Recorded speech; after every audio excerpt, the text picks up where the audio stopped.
once, shame on... Shame on you. Fool me twice, shame on me. That's what it's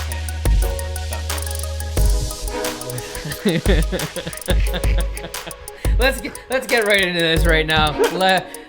James liquored up. He's got his vino in front of him, and we are coming off Houston and OKC right now. And welcome to the Details podcast as well. Losing me money.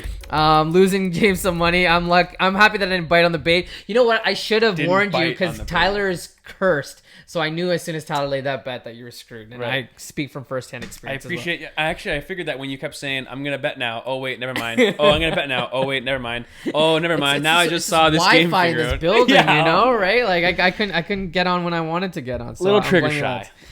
Technology's a bitch. Right. Anyways, we are halfway through a lot of these series. Before we get to basketball, we got to give the folks a weekend update. How was your weekend? My weekend was good, man. I didn't get up too much. Saw some friends on Friday night in Hespeler there. Dude, so I don't know if you're getting this feel too, but like I figured that now that stuff's kind of opening up more, that you see a bit more people. But I went to a Four Fathers in Hespeler. It's very, very popular on a normal circumstance. Mm-hmm. And like... Usually I can't find a parking spot and stuff. It's that kind of serious. And man, I was a table of 4, and we were one of 3 tables in the entire place. Wait, what?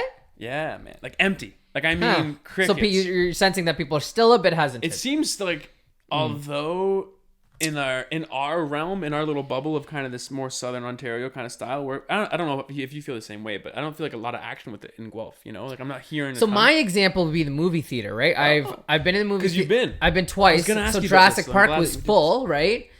So maybe we're talking region though, because I saw that in Scarborough. No, Scarborough. Where was it? Pickering? No, I don't know. It was closer to the GTA, right? So people don't give as much of a F, right? And there's just more of them as well. But when I went to Guelph and saw a movie another night, it was just me and my friend watching the movie. No shit. So I know the movie theater. I mean, Tenet is coming out this week, and I was gonna ask. I'm glad we're going this way. Of course, I got my tickets on Thursday night. Okay. And all the shows are like sold out. Now, mind you, you can only have like 20 people in a theater at a time. Right. But I think there's that sense of wanting that, like, will Tenet save the sense of normalcy and people wanting to kind of get back into a movie? I'm gonna make a promise to you right now that I will go see Tenet before our next podcast, so we can talk. Okay, done. Because I'm stoked with that thing. I don't know. I know that you're a huge movie guy. So I saw in why I want to say Inception. Wait. You did watch Inception. Inception, I did. I'm thinking Interstellar. Saw Inception. I forgot how good it was. I forgot. Like I was still surprised at certain parts. Okay, let's have this talk. Where's Leo? Top 5, like top all time. Is Leo up there? Is Leo? Yeah, most definitely. Where though? What's the number? He's top 5 for sure. No. We're doing this right now. We're doing the movie culture podcast. I wanted to just do Leo because Leo doesn't get enough love for my part. And I know everyone's like, well, look, it's all the love. It's I'd have to like map out my top 5 of all time, but I think he's definitely worthy of a conversation. If you're talking hit for hit, like, and he's done it every generation. This is how I go by it. If I see a movie that you're in, did I like it at the end? And I have never thought a DiCaprio movie was even a minimal sense of bad. Like I've never come away, like, even if the movie wasn't necessarily great, I've never come back saying the performance was bad. Right. It could have just been the movie per se. But then I'm trying to think of the last bad Leo movie. No, there's not one. I can't think of one, right? There isn't one. Yeah. There isn't one. Yeah. That's my thing, man. And Leo's like one of those people. So one of my favorite questions is like, who is an actor or an actress where you see the name and it's just like, take my credit card because you're going to see the movie regardless. Leo, the premise, right? Yep. Like there's Colin certain guys, Farrell right? for me too, honestly, sometimes. Oh, so you want to see Batman, the new Batman movie? I do want to see the new Batman. So you're really high on that trailer, eh? I liked it, man. It looked good. Yeah. So initial watch, I was like, I'm not going to be into this. But it took a couple watches for me to realize that, okay, it is intriguing. And I mean, I'm definitely going to see it no matter what. But the interesting thing about that trailer is they've only shot 25 to 30% of the movie. I heard about this. So that's wild that they were able to pack that much punch into the trailer, right? And we only got a snippet of Colin Farrell as Penguin. Absolutely unrecognizable, right? Yeah. And I think I was thrown off by like Robert Pattinson's look because he's got that whole emo thing going. That ain't Batman, bro. But that ain't my Batman. Well, so the thing is like, so this movie apparently is inspired by Taxi Driver, very similar to the Joker. So it's gonna have that sort of 70s old school kind of gritty look to it. And I think, and so what Reeves has said, the director of the movie, he said that a lot of like the mental health and the internal battle of Batman, because he's not the beacon of hope yet, right? He doesn't know what he is. So I think the long hair is sort of an indication of him going through a dark time in his life. And I think once he's cleaned up his act, his hair will be clean, and it'll be the Bruce Wayne that we've accustomed ourselves to. So you've read into this, and you don't think that the 15th Batman is too much? No. This is what Batman never gets old. What, Batman 9? I don't know what it is. Batman 10, maybe? Yeah. We're on Spider-Man at least 8. That wine's really getting your head quick, eh? The way he's acting like a real cartoon right now, the way he's saying all this. How was your weekend? My weekend was good. I went to Prince Edward County on Saturday, and it's Prince Edward County is where? Right before Kingston, but it's off to the east. So like if you're going, you venture off east. Okay. And then you hop off. What was the never eat thing? Was that a childhood like never abbreviation? Eat soggy worms? Right, there you go. North, east, Wow. west. That's how I always remember. That was awful. that kind of scarred me a little bit. I can't believe I just realized I did that on the podcast. That's okay. But I went up there, and like Prince Edward County's become like the Tobermory, where it's becoming more popular, right? It's so much busier now, and I've been going to the county for the last like 3 or 4 years because I have friends up there. And every year it transforms, but I couldn't endorse it more. It's a cute little place, and I think you should go there because there's a lot of vineyards. Yeah, no. There's a lot of vineyards, a lot of hiking opportunities. It was gorgeous this weekend too. I mean, here I don't know about over there. I cooked out there, man. I cooked out there, so it's good. Nice little weekend away, and I think I'm starting to realize there'll be less and less of those opportunities. So I'm trying to take advantage of those every weekend. For sure. So speaking of like time away, here's a question I wanted to ask you, and this is going to tie into the NBA playoffs as well, but. So Mike Conley leaves the bubble for the birth of son-daughter. I can't remember. Son, right? You know, we're not fathers yet. We haven't reached that point in our lives, right? And that we know of. That we know of, right? Yeah. Yes, of course. Knock on wood, right? Yep. But like, you know, it's easier for us to answer this now because we're not in this situation. I feel like if we were expecting, it may be a little different. But how far into the NBA playoffs or in any sport would you have to get to have like an internal debate if you were going to leave a bubble or not? Now, put in context for some people that don't understand rules, you know, you leave the bubble and you have to come back in quarantine, which Mike Conley had to do. But how much, like, would you have to be in the semis for you not to go see the birth of your first child? Would it have to be the NBA playoff, like the NBA finals? No, this is fucked up. This is a fucked up answer. But I have to ask you another question in order to give you my real answer. What role am I on the team? Okay, you're a starter. You're a starter. What kind of, like, am I you're a starter. 35 minutes a night? You're a starter. So your value is obviously very important to the team. Because I like that question, because if you're the 9th or 10th guy on the bench, home. You're home, right? Even if I'm on the bench, I'm home. Mm-hmm. But the moment my minute mark crosses 30 minutes. Because I hope you realize when you do settle down eventually and you're approaching, I'm going to bring this soundbite up to your significant other at that time. Yes, he takes a sip of wine. I ain't leaving the bubble, man. Not in the playoffs. Wow. Not even if it's first round. That's me, bro. Wow, you're just wired that way. It's funny because I was talking to Zach and Tyler last night, and Zach, who's had a child now, he's like, I'm telling you, you don't want to miss the birth of your first child. Like, again, you make the best point. We don't know. Yes. But for who I am and what you're asking in the situation, I'm playing basketball until that's over. And the reason we're friends is because I had the exact same answer. Yeah. I'm like, if I'm in the heat of the playoffs, mind you, first round I might be tempted or flirt with the idea of leaving, especially if I'm a starting 5. Yeah, the first round's a tough one to argue with the wife back home, you know? Yes. At least if we're game 6 of the finals, you can be like, hey, come on. Yeah. Just hold it in for a couple days. Chill. I don't think it works like that. I don't think it works like that, jeez. Bad joke. Bad joke. I'm not a But doctor, either way, but... okay, so game 1 of series 1. That's kind of the asterisk, right? So Conley went home. Yes.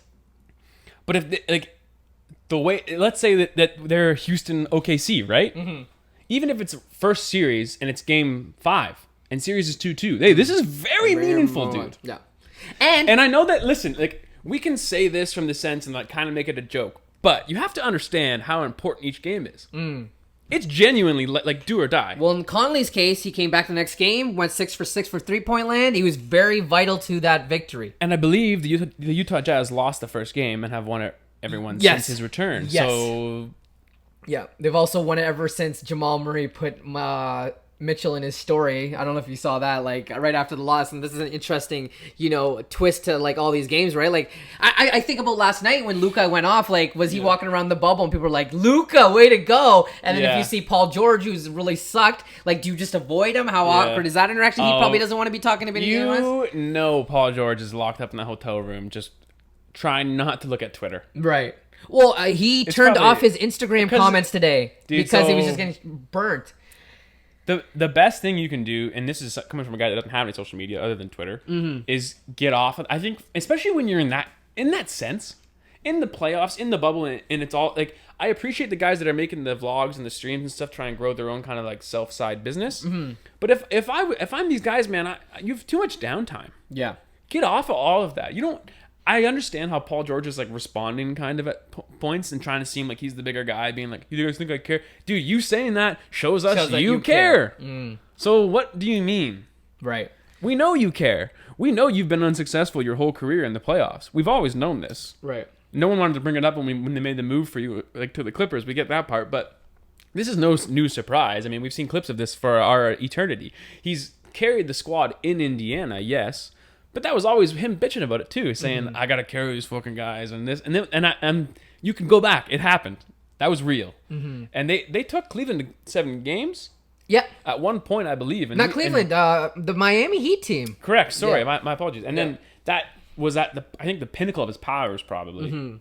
And ever since then, man, I haven't seen a dog in that guy. It's interesting because I was thinking about this too with Paul George. We've seen him in every role, right? We've seen him as the guy, right, in Indiana. Then we saw him as the second fiddle to Russell. Now, I think while, that was Russell's team, there was no secret that Paul George was the best part of that team, right? I think he was MVP candidate that year, right? He was third in MVP voting. And now he's in a situation where this is Kawhi's team, right? Kawhi is the best player, and now he's not showing up at all. So, like, what is his excuse, right? He's seen every different role. He knows what he has to do in order to be successful. And now, he's coined himself Playoff P, but we're not getting Playoff P right now. Yeah. So, do you want to go Mavs Clippers? So, okay, so I wanted to lead this with, so last week we ranked all the series, right? We said Houston, OKC, Denver, Utah, Miami, Indiana, Boston, Philly, Clippers, Dallas, which I'm sure we're going to move that one up now. Los Angeles, Portland, Toronto, Brooklyn, and Milwaukee, Orlando. I thought it was an interesting experiment to revisit that and see where our entertainment value is now. And I think if you'd asked us maybe 2 games ago, we'd have been like, okay, Houston OK's definitely near the tier end, but now we've just come off this game and now we have a 2-2 series. I really don't think there's enough steam with this team and belief that this is actually a series. Like, I think that we've all liked the storyline and thought this is cool with Luka Doncic and so on and so forth. I think this is a winnable series for the Dallas Mavericks. Right. And I genuinely believe that, knowing that 7 days ago I told you that the LA Clippers were the best suited to win the NBA championship, and they still are today. Yeah, so for the sake of continuity, right, let's start with the Raptors. Let's do it. All right? Because this is a great segue to the Celtics as well, because I'm sure you want to talk about them as well. So for the Raptors, a historic series, right? First time that they swept somebody. Last night we see them break the record for a bench points, scoring 100 bench points in the playoffs. Previous record was 86 in 2011 by Dallas. And I mean, I don't know, just an overall great performance, right? Never really took their foot off the pedal, and just dominated through and through. Yeah, the point of emphasis, how you said the 100-point mark, and that's a record. I think that tells you everything you need to know. Yes, it's a record that's cool, but the reason that they were able to do that means that we didn't need the starters on the floor. And this was, if I'm a player, I want to lose a couple games in a series. You brought that up last week. But this was probably the next best thing for the Raptors, considering the circumstance where you didn't have still enough body of work to lead into a legitimate NBA series yet. So you had 4 more scrimmages, right? Like, meaningful, of course, but maybe there was a couple games where in the third quarter they were somewhat in the vicinity, but by the time you got late in the fourth, it was over. But there's an interesting wrinkle now with these playoffs because the NBA has decided that instead of waiting for all the rounds to wrap up, right? Because if this is normal playoffs, the Raptors wouldn't play till next week, right? Yeah. Even though the Celtics are done. But the NBA has decided because, there's not a lot to do in this bubble and they don't want these players sitting around in their hotel rooms for a ton of time. This round 2 matchup starts off on Thursday. So what is your opinion on that? I think I think that's even too far. It should start tomorrow. What do you mean? Hey, dude, we're in a pandemic. Mm-hmm. The quicker we get these guys in and out, the better. Isn't that the whole point of this whole thing? Yeah. So I've always understood waiting, and I get waiting. You got to do that for make money and stuff because. But okay, say the Raptors specifically, they swept. Say they have a 5-6 game series with the Celtics now. Then they meet Miami. You're looking down the road. You're saying I'm thinking down the road. What if they have a week, 2 weeks off? Is that bad for basketball product where the West teams just beat the shit out of each other, and then you have a Raptors team that has a week and a half off waiting? It is and it isn't. So the way that they're playing every other day already, I think it's gonna sort itself out in that sense. Where when you really read down to it, in the worst case scenario, a team could be, let's say, disadvantaged a couple days, but I think it's a couple days. It's not like a week. Yeah. Do you know what I mean? I don't think you can. The way that they're playing too frequently for us to go 8 days without basketball. Mm-hmm. So the Thursday thing, I think, is honestly suits both teams extremely well. Yeah. I mean, obviously, if you're Boston, you're like, no, let's go back the old way and wait till fucking everyone's ready because we want Gordon Hayward back. But man, you're there. Let's play. What's the deal? I'm like, let's go. In my opinion, if the Heat win tonight, then let's get Milwaukee and them on Thursday night too. What's the problem? Well, and you said that for the Celtics, but for the Raptors too, given we don't know the severity of Lowry's injury, right? Because the Raptors are very hush about this, which I think is great, right? Because you don't want to kind of show your cards. So you think because here's my concern, right? Initially was a left sprained ankle, and then a lot of people have been talking about his left arch foot, but now today they announced that it is a sprain. They didn't say to what level. There's no structural damage, and a lot of people believe he will be good for Thursday. It's just a matter of pain tolerance. As a former athlete who sprains his ankles at least 55 times each ankle, a sprain, no damage. Oh baby, we good. Mm-hmm. Let's get it. But then, what about this left arch foot? I feel like that's totally different. That's irrelevant. That's something he's dealt with his whole life, so it's not a problem now. Cool. Okay, so that answers that question. But what I was trying to say is the Raptors probably would enjoy a little extended time off too, because let's make sure that Lowry's ankle is completely healed as well. And for the first time in their year, they're kind of saying just that for one guy. Mm-hmm. Normally it's we could wait 2 weeks because we need 3 guys to come back. But it's interesting, eh? Yeah. Well, I mean, Raptors are lucky that they're 12-2 without Lowry anyways. But I think against the Celtics team, you would definitely want Lowry at his full capacity. Here's a tough question, I guess. Mm-hmm. So I agree with you before this question I ask. I agree with you that you want Kyle Lowry at your full capacity. Which team is at the bigger hindering point? Missing Gordon Hayward or missing Kyle Lowry in game 1? Let's just say one game at a time. I would say Gordon Hayward. That's a bigger detriment to that team? Yes. I think that just speaks to the depth of the Raptors. Yes. Because I have full confidence in Freddie running that offense and being that guy if he has to be, right? Huh? No one's worried. No. Depth, man. We haven't seen a team this deep, and I can't remember. Well, so here, the note I wrote is everybody wants to brag about the bench, but the rotation is going to be a lot tighter against the Celtics. You're not going to be able to, you're not going to be able to take as many chances, right? But I mean, the emergence of Norman Powell, surprisingly, the NBA's leader in plus and minus. I don't know if you know that, but that's an interesting fact, right? Again, it's the Brooklyn Nets, so we don't want to dig too much deep into it. Like, numbers are a bit fluctuating. And plus minus isn't a good thing to look at, anyways. For what reason? Sorry. Well, always stats are skewed, but there's some guys that are killed by plus minus that are first team All NBA guys, and then there's some guys that and they play against a deeper bench or whatever it may be, right? Yeah. So I totally agree with you. Now I do want to talk about Boston a little bit here. Given that you're a fan, right? Kemba looked a little bit better than we expected him to be, right? Do you? I mean, is there optimism to believe that? Yes. Yes. Okay. Yes. Listen, I think both you and I have been very consistent with the Raptors stance. I'm not changing that stance. But there was 4 games this year where they played. Mm-hmm. I believe Boston was, 4-0? No. I don't know what the overall record was. I don't believe they swept them, but it was a substantial, not dominance, but Boston looked like they had it under control. Now, Pascal Siakam missed 2 of those games, plus injuries out the ass, I'm sure, for Toronto. I mean, Powell and Kyle and Gasol and Ibaka were always kind of revolving doors. So, I don't want to read too much into that. But the thing about Boston with Gordon Hayward was that they posed such an issue to Toronto because that's the only team with the 3 wing guys that are unselfish and can score. Because the thing about Gordon Hayward, and this is an interesting comparison that I want to make, Duncan Robinson is so much like Gordon Hayward, but no one wants to say anything just because there's a strict line between the 3-point line and a mid-range 2. Right. If Gordon Hayward was doing that, you know what I mean? If he took 3 steps out, it's the same player. And why I say that is because Duncan Robinson is actually a good way to make the basketball. Not Duncan just Robinson's shoot. playing a phenomenal during these playoffs. But him and Gordon Hayward do these kind of very similar things where they, like, they're not, if anything, they're kind of afraid to get their own shot just because they know that it's not always the best thing to do. But they're so basketball savvy. Like the awareness of everything, just knowing who to defend, knowing how to help knowing how to hedge a screen properly against certain individual personnel, knowing what Jalen prefers, knowing what Tatum prefers, knowing what Kemba prefers. Gordon Hayward is like that perfect 3 superstar because he can, at one point in his career, could average 30, but he could also chill and hit 10 and like just hang out, play good defense and play hard basketball, you know? Where he does so many things that you can't quantitatively measure for the Boston Celtics in this series, where if they have him, Toronto's probably concerned. So, but does that not concern you? Because the way you're feeding it to me is like he's the anchor of this team, and now you remove this piece from the team. See, now this is again,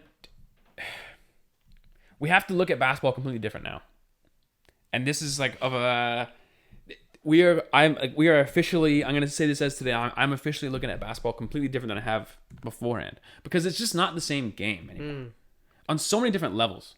We just watched two teams score 115 to 113, and we turned it off, and it was like a couple minutes left. Everyone's scoring at least 120 points. And I'm saying that emphatically because I just listed off a team that didn't score 120 points. Well, and the Rockets just broke the record for most attempted threes, and they break it like it seems like they break that record every week. Exactly. So my point is that originally we used to have a guy. Now, if you don't have the guy, you're not even in the conversation. Now, if you don't have the second guy, you're not in the conversation. So now we're almost like we've gotten to a place now in basketball where we score so many points and everyone's so offensive efficiency that we're seeing less double Harden, less double Dame, less double Tatum because they're just going to get theirs. Yeah. Less double LeBron. They're just going to get it. We got to stop down the line now. So when I say he's not the anchor on the team at all, Jason Tatum, man, this guy's been averaging 30 in that series against Philly. He wanted to be the best player in that series. He was the best player in that series. He wants to be the best player in this next series. I hope he is the best player in these next series. Yeah. But what it's going to fucking come down to for Boston is Brad Wanamaker playing way too many fucking minutes at the 2 guard because Gordon Hayward's hurt. Right. And that's where I just don't have the faith. Right. No, and I agree with you because what I have written down here is like Tatum has to be the best player in this series, right? Of course. Just coming off 20. But to my point, we expect this. Now, if he does it and averages 40, the Raptors are okay with that. That will not force them to lose a game. Where 5 years ago, that forced them to lose a basketball game. Right. We have to understand that that's not the case anymore. Yeah. Flat out, straight up, not the case. We saw Jamal Murray drop 59 in a loss. Yeah. And this is going to happen again and again and again and again. Well, you bring up a great point because they just beat the Sixers, and as much as we want to shit talk about Embiid, he still averaged 30 points and 12 rebounds in that series, right? So I have this problem. Like, sure, he looked a little fatigued and he looked like he was out of shape, but he still dominated that series. But like you said, it's still not enough because of the pieces around him. Let's talk about the out of shape thing, because I know who you're referring to. You're referring to the media blowing up Joel Embiid for being out of shape. And listen, I'm the first guy to hop on people for that. I fucking You did agree. on Zion Williams, right? And I agree. Joel Embiid, you're not in shape. I think you're an absolute pussy, to be honest. And this is like, it's a derogatory term. I'm not a person that usually uses that. But I think that's the best way to describe it. He's been a complete bitch about this whole thing. And I genuinely believe that because he didn't want to play and he didn't want to play the whole time. But to defend him, okay? When you come at me with this like get in shape stuff, if you're going to do it for the 7-foot guy that's had injuries his whole career and who should be doing this whole game management thing that Kawhi's been doing his whole career, then we have to get it for everybody else too. Because there's signs of every possession seeing a guy out of shape. But just because he doesn't make 25 mil, we don't fucking get on him. The amount of guys you see out of shape here are a lot more than we're willing to admit, man. Yeah. A lot more than we're willing to admit. And for one thing, when Joel Embiid coming into this series like that, playing that many minutes, sure he looks out of shape, knowingly he didn't want to come into this thing. He didn't want to be here all the whole time. Where Zion is in his first season, looking to make an impression, looking to make a long-lasting one, looking to make a point and try and get in the playoffs, come back fat. That one I'm more pissed about. Right. The Joel one, I understand because I understand the personality, so I didn't expect much to begin with. Right. But if we're going to hold him to this standard and shit on the guy averaging 30 and 25, or 30 and 10, because he could have 30 averaged and 12, yeah. He could have averaged 30 and 20 the whole fucking time. But if we're going to shit on him, we should shit on everybody else too. Because Tobias Harris ain't in shape either.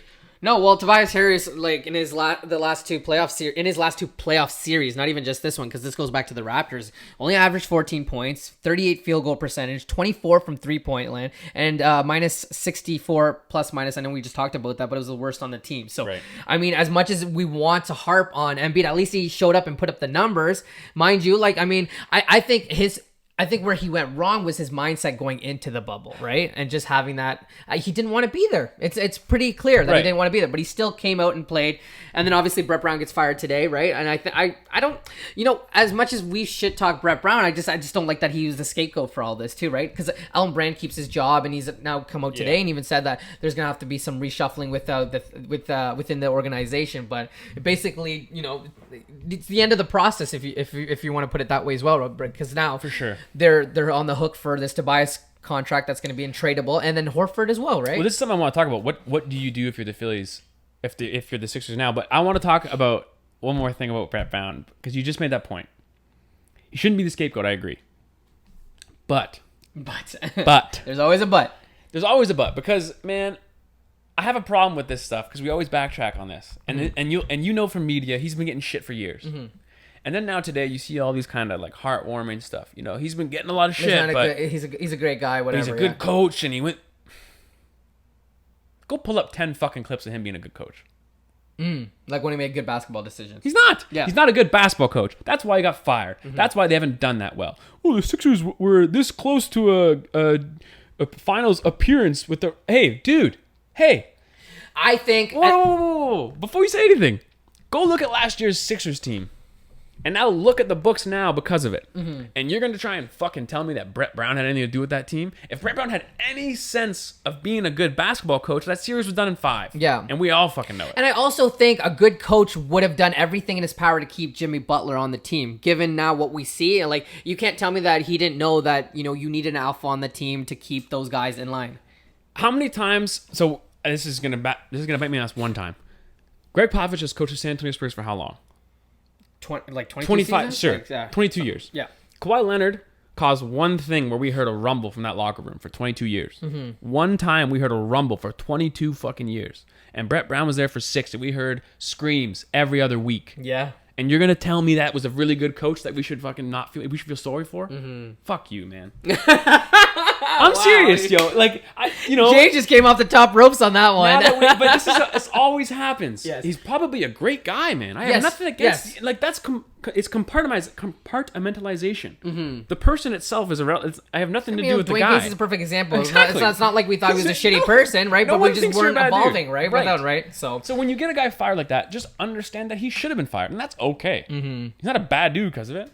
Yeah. So that series starts on Thursday, and it'll be interesting to see the domino effect with the Sixers. I assume that whatever coach they bring in, they'll probably give him a chance with this core, because maybe he'll want a shot with Simmons and Embiid. Like, I don't see any pieces. So what would you do though? Because that's the common theory, and I'm with you. I understand that. Well, we've made it clear that we would keep Simmons, right? Like, so we're on board with Simmons if you're building around. Let's say you are a new coach. I would want to give it a shot. Yeah? There's something there. There's definitely something there. And you do believe that? Let's not forget, and again, I know Butler was on the team, but this team was a bounce away from going, or 4 bounces away from going. We're talking about a team, though, that's completely different and completely because they also had J.J. Redick, too. J.J. Redick, they had a healthy Ben Simmons, and even when they were still playing in that series with the Raptors, if we go back and watch that I'm backtracking on that right, I totally agree with you. They didn't actually play to their best performance. Yes, because you're missing 2 integral parts of that team as well. And they still didn't play to the best that they could have. No, they didn't.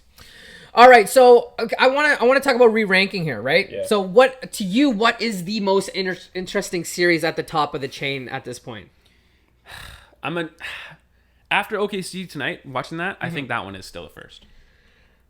See, my argument would be me, on that last performance is the Clippers and on Mavericks. But let's start with OKC and Houston because let's stay there. Because I do agree with you. It's still super entertaining. I think that's the series that's most likely to go 7 all these series. Right, and that's kind of why I say it. Yeah. And now that we just saw that performance there, so this is twice now that Houston has kept the game close in clutch time, and OKC has proved us correct in our theories both times, winning both games. Yeah. So I guess maybe this is for us going in the future for betting. Next time it's tight in the fourth, we got to go on OKC because they're going to come on top. Well, and I think when I came to your house, we're like, we feel better about OKC in a closer game, right? Because they're able to close down they're the ones that will shut down defensively more than Houston will, right? So what have you seen from OKC that makes you believe that they're going to win this series? So you're going to hate this because as soon as I came in here and I talked about Lou Dort, you're like, no, we can't hinge this series on Lou Dort. But I think Lou Dort has aggressively, and I realize that Harden just dropped like 35 points and he still got what amount of threes or whatever. But I just think that now you don't have to worry about putting one of your other guys and putting somebody else like a Schroeder, a Shai, a Chris Paul, and wasting because now they're able to flourish offensively. And we've seen when those 3 guys go off, that is the recipe for success for that OKC team. If I had a pitch counter in my house, I would start watching basketball games with it because I want to see how many times that we talk about these defensive matchups like so, and then in the game, the offensive player will actually go out of his way to get the switch he wants. Because you're 100% correct. That's the entire point of having Dort out there. Is to take more off of CP3 and Shea and Dennis and all those guys. But in that last sequence of 4 minutes we saw, Harden didn't pull up against Dort. He waited for the switch every time. Right. And my thing with the Dort thing, man, and I said this before as we were talking, is like, we've never seen Harden take an open shot. Right. Like, these guys never played bad defense on him. He's just scores. Right. So that's it. OKC seems to play this like almost like football teams do, where they try and get it close to the fourth, and then they have experience and they win. Right. And I don't know if I see that working in the future, but it's posing a serious problem to this Houston Rockets team that went 3 for 21 in the last 5 minutes from 3-point line. Well, it's so weird because the series could have easily been 3-1, you know. Harden fouls out in the end of the last game. Daniel House Jr. misses a free throw, right? Like a little, and then CP3 had to hit that ridiculous shot over, it was one of their bigs. I can't remember, it was PJ Tucker or something like that. So it's just like these little things that really could have flipped the series, and we'd be talking to ourselves maybe this is not the most entertaining series, right? But it makes me wonder like how much of this magic is left with OKC, you know? Because it seems like they're not actually winning games based on being the better basketball team. Well, yeah, and you know what? It's also like the curse of having a Jeff Green on your team, because sometimes you'll get him and you'll be like, this guy's the second best player on this team, but then sometimes he'll do what we saw tonight and throw up a ridiculous 3 that you just like, the first thing reaction is like, what are you thinking? The only thing I can think of that was as bad of that as bad as an offensive possession as that was back when Russell and KD used to play, and Russ in the last 30 seconds would just like take 2 dribbles off half and take a 3. Remember when he shot like 20% and he would do that? Like that was the only thing I could compare that to. That was the stupidest shot I've seen in 10 years. It was really, really dumb. Okay, so then is this the natural next one, the Clippers Mavs? So we can read on that one? I think so. So can I tell you the story about this last night? Yes, please do. I've been dying to tell you this story. You've been itching. So I never do this, but for whatever reason, I'm just so in love with Luka. We both love Luka to a fault, and I'm just like, I can't bet against this guy anymore. So what me and Tyler did last night is we bet on the Clippers, and when the last minute, when they took up, we cashed out. And then bet on the Mavs in overtime, and I did. Tyler was too much of a coward to do it, right? In the overtime, and I was able to double. I've never doubled down like that. It was the friggin' best feeling. But man, this Luka Doncic dude, let me just throw up these numbers for you. So Luka Doncic last night, right? Okay, let's just talk about the game. Hurt ankle. No Porzingis because of a knee. And we still don't even know if he's going to be available for the next game. He's still questionable. 21-point deficit, 43 points, 17 rebounds, 13 assists, walk-off game winner, third player ever with a 40-15-10 in a playoff game, tied for second for most points in a playoff triple-double game. I mean, I could throw so much shit at you right now, but all at the age of 21. LeBron didn't even have these numbers. And this is only his second year in the league. What more can we say about this guy? Man, I think we can say one more thing. And I think Bill said it on his pod, but he makes a good point. we can't compare him to anybody anymore. Yes. I totally, and I think you alluded that to last week. You're just like, who do we compare this guy to, right? Yeah, is Larry Bird even the right guy to compare? I alluded to it because I hated the fucking Bird comparison. And anyone who's seen Larry Bird would just be like, no. Yeah, you're just getting lazy at this point, right? Because they're two white guys, right? That shoot well. Just say Dirk. Why don't you? Yeah. That'd have been lazy. That'd have been easier answer. Okay. He has been able to get to the basket. Like, let's break down the game, right? So I think he's the best passer in the NBA already. And like, it's funny. I'm not arguing with you. I know, and that's hilarious to me. No, like I just said that. You were flat faced. You nodded. You were like, "Okay, keep talking. Yeah, what's move happening? on. Tell me something new." Best passer in the NBA. So I think that's like already just this thing that we could write a book about. You know, like I don't know how he sees the people he does and how he makes those passes. Whatever. He gets to the rim better than anybody in the NBA now. What is mind-blowing to me, and I think I kind of alluded this last week, but it's just he dictates the pace. Everyone has to play at his speed. And because he's compromising his ankle, like last night, he still was able to move at his own pace, even though guys knew that he wasn't going to be able to excel, right? And I've always told people, or even younger kids playing basketball, once you're able to change speeds like that, like, people are playing like they're adjusting to you, and that's when you've got the whole thing in your control, right? Like I said with the Curry thing, man, that was the only guy I've been able to see control a game, and I think Luka was the same. And I said it last week, and that was pointed out so many times in the broadcast, saying how like this is Luka's game they're playing. Like Luka's like, we're gonna do what I want to do here. All of us, all 20 of us, everyone here, right? I have never seen someone get to the bucket as easy as he does. And when we said it 2 nights ago when he had the first 40-pointer and everyone, you know, but you say it, then you think about it, and you watch again, then you're like, okay, well, you know, he gets blocked sometimes, or maybe it's harder sometimes. But, man, no, I don't know if there's a guy in the world that can say, I'm going to be in your way this time. Because, and the only reason I can say that with such confidence is because Kawhi Leonard and Paul George have nothing on him. Like, you're talking about like 2 of the best, like 5 defenders in the NBA, if not top 2, right? We're not talking about, you know, 5 go Luka's way, 5 go Kawhi's way. We're talking 9 out of 10. We're talking Kawhi doesn't know what to do. We're talking Kawhi looks pissed, man. Kawhi's walking around like, what the fuck is like? Who is this dude? Right. Paul George's like, let me get that doesn't work. Marcus Morris even, who an amazing Celtics defender for them last year, and underrated guy on the size wise too for him. Can't handle him. This is why I laugh when people are like, "Oh, Pat Bev's not playing in this series." I'm like, "You're talking about the best defender in the NBA, and Kawhi Leonard is not able to handle this guy. You think Pat Bev is going to be?" And there's a size differential right there That's too. an uneducated thing to say because we all know Pat Bev is an outstanding defender, but he's not a matchup for Luka. Kawhi is that matchup, right? And Kawhi is the best defender in the NBA and has been the best defender in the NBA and still is the best defender in the NBA. And Luka Doncic has zero issue going to get 2 points against him.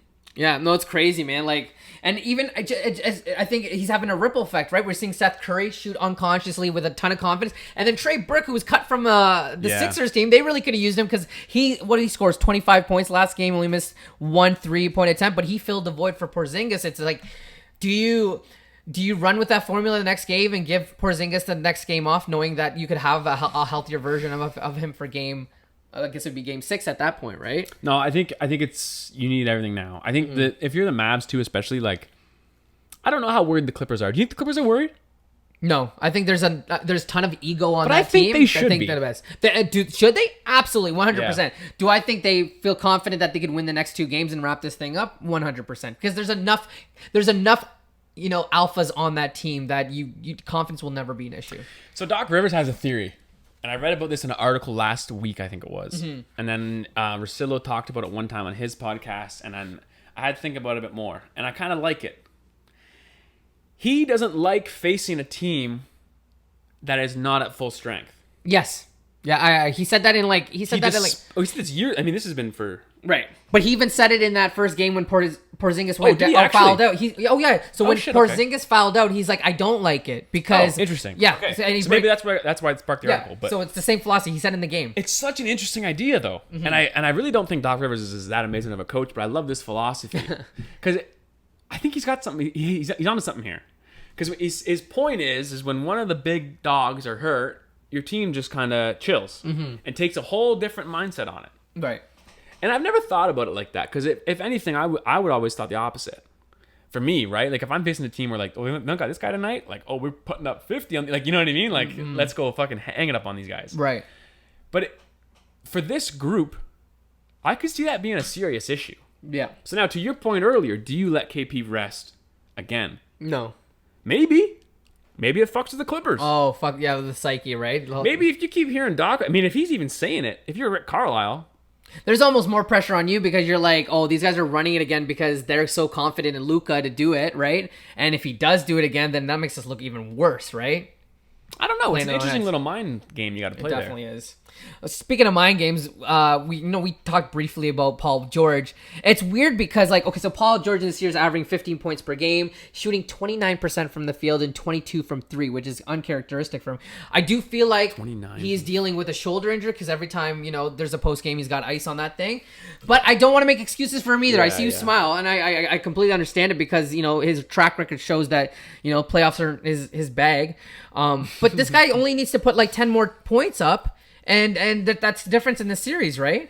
Yeah, I'm weird on this because Lou Williams is playing on his mind. Morris is playing pretty well. Like, I mean, there's questionable times that he takes shots, but the rest of the team is doing what they need to do. But so, as you watch this Clippers team, take away the fact that Paul George is in a bit of a slump. It doesn't look like they're still aware of what each other likes.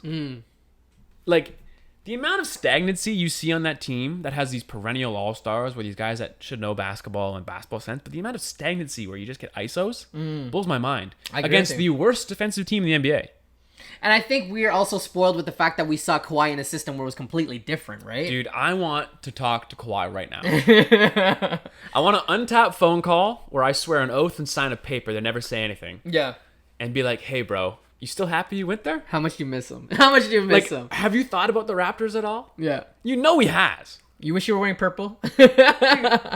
You know you can't tell. I mean, you'd be stupid to say that he hasn't thought about it. I had to have. It's like watching your ex do well, right? Like, nobody ever wants to see that. But not even that, man. I want to know what he thinks about Paul George, Well, hey, one of the big winners of all of this is Masai Ujiri because he was supposed to pull a trade off to bring Paul George to Toronto to make Kawhi happy. And I think Kawhi would rather have Pascal right now. Oh, I mean, if you want to even go back further into the archives, David Griffin shut down an Indiana Pacers trade with LeBron and Paul George. You're totally right. And he chose Kevin Love over it. Everyone hated on that one. You're totally right. Absolutely. Yeah, no, I'm interested to see how things But before we move on, where do you stand on it? Who wins the series? Oh my God, my heart tells my. We both want to see the Mavs win now. Yeah, I was gonna say my heart tells me the Mavs, but my head tells me the Clippers too.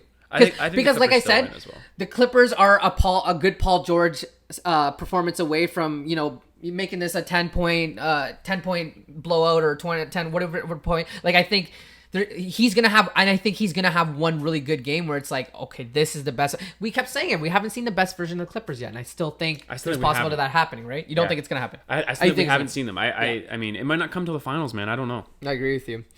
I want to whiz through this because I was irresponsible and my battery's obviously dying on the laptop. So let's quickly go through this then. Jazz and Nuggets is the next one, right? For sure. Yeah, I think so. So it's weird because like we have all these storylines, whether it's Joel Embiid, Luka Doncic, all this stuff, and like Donovan Mitchell is probably like the fourth or fifth biggest point of this bubble, but this guy has been playing out of his mind, right? 39.5 points per game in the playoffs while shooting 51%, and from three-point range, he's shooting 56% and 97% from the line. Like, this guy is playing to the potential that we all saw him to see, right? Like, I thought this guy was the next Dwayne Wade, and he's really playing like Dwayne Wade right now. Yeah, 250-point performances. I think, but, man, okay, so here's the thing, too. And I know...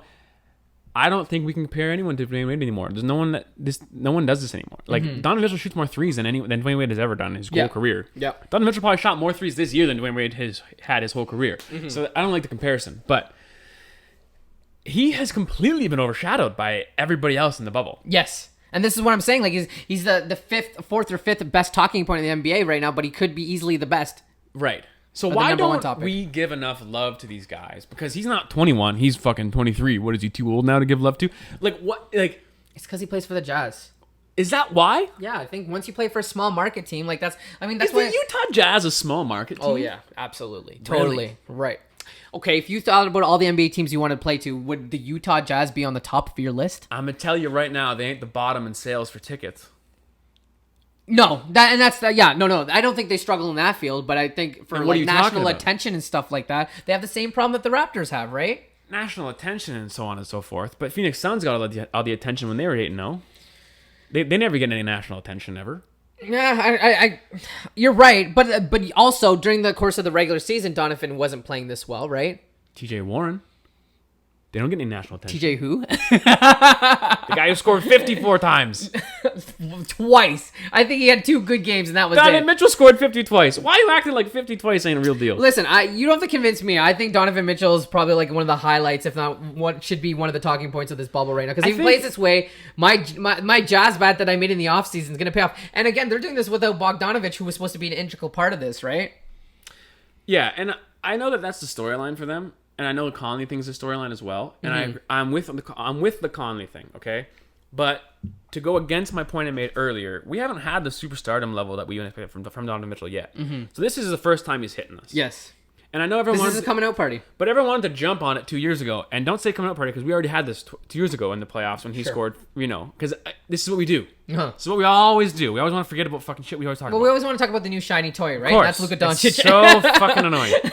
Because we have a Canadian here in the same series who scored 50 plus. Yeah. In an outstanding performance. Sure, but so this is the reason the Nuggets are struggling because you don't know what version of Jamal Murray you're going to get in the game. Because between games, because of the 2 games before that, he was a complete no-show.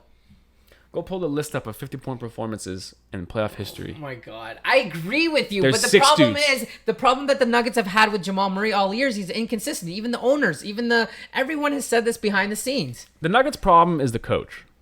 And it has been the whole time. Mr. Malone. Yes. Okay. You're talking about a team that boasted the best record in the league last year, and they were top 4 again. Yeah, man. Budenholzer's been doing that with Atlanta forever, too. We no one freaked out. You're right.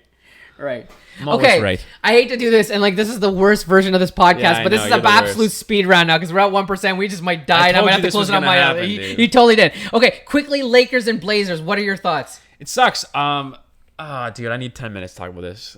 I'm sorry, just go. Anthony Davis, and he's probably gonna win the series. Yeah. And he's unbelievable. He's if not the best player in the league. All right. Yeah, I'm not even gonna risk it because like I'd hate to be that bad, and it's gonna be a nice condensed snack size. But we're gonna come back soon, anyways.